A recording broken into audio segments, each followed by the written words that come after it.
So after the initial pruning of my big Portulacaria, I determined that I was going to have to repot it so I could get a good look at the roots and the root base in order to pick a front, so I could then decide on how I was actually going to style it. So I have this mica pot. It's a drum pot, which I love, and it might not be the final pot for this Portulacaria, but it's the only one I have that will actually fit it, so that's what we're going to go with.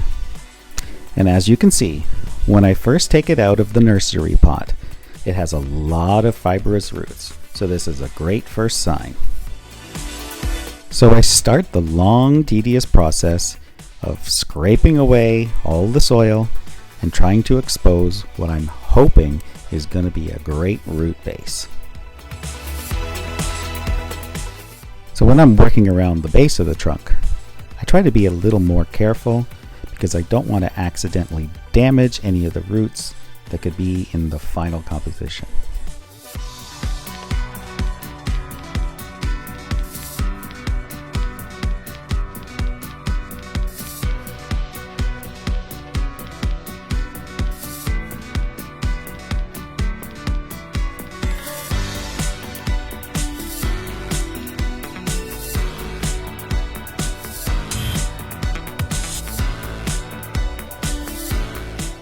And of course I use my trusty chopstick to help detangle and to get out any of the soil that's hiding in the nooks and crannies. And of course, while we have the roots exposed, we can clip away any of the roots that are growing straight down or are in the way and preventing us from having a nice flat root base.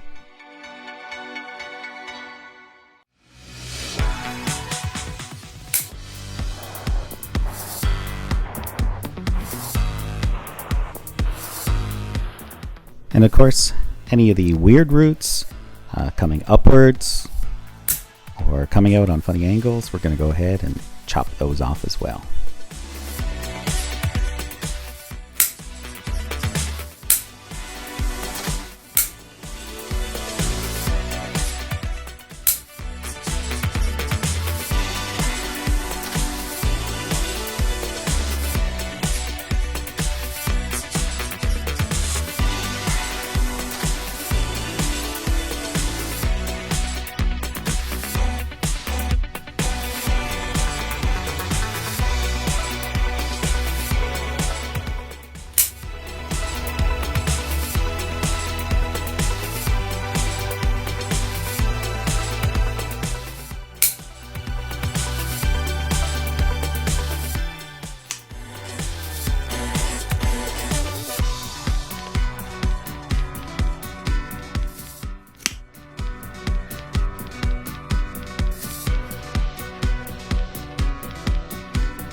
And now I'm ready to tackle this girdling root, I believe it's called.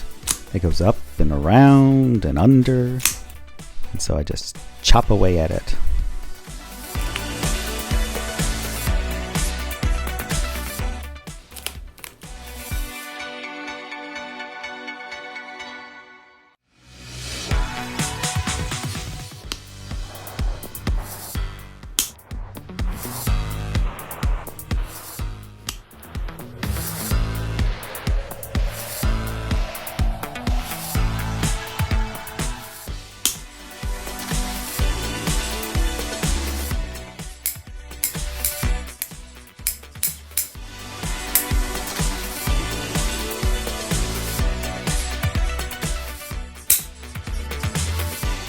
And now, using the pot as a guide, I can tell how much of the roots I need to trim back so it'll fit nicely in the pot.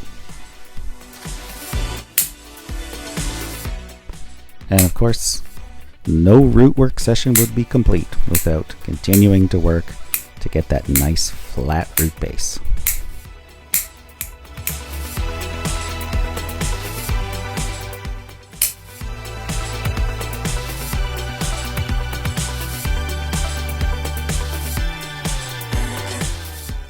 And now it's time for some bonsai soil.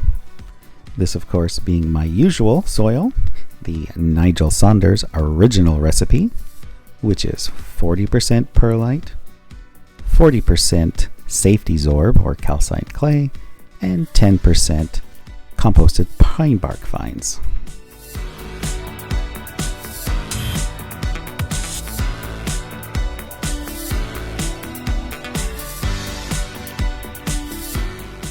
And I think I've settled on this as the front, especially when the roots heal over after being pruned. All things being considered, both sides are actually pretty good in terms of roots, and it is a round pot, so I could change my mind later.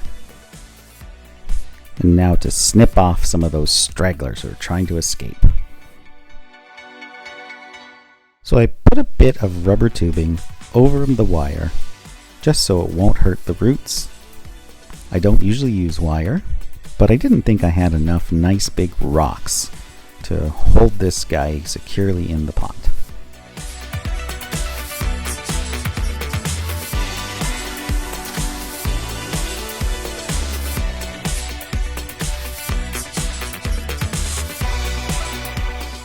So here we have the finished product, more or less, with the big Portulacaria safe and secure in his new home.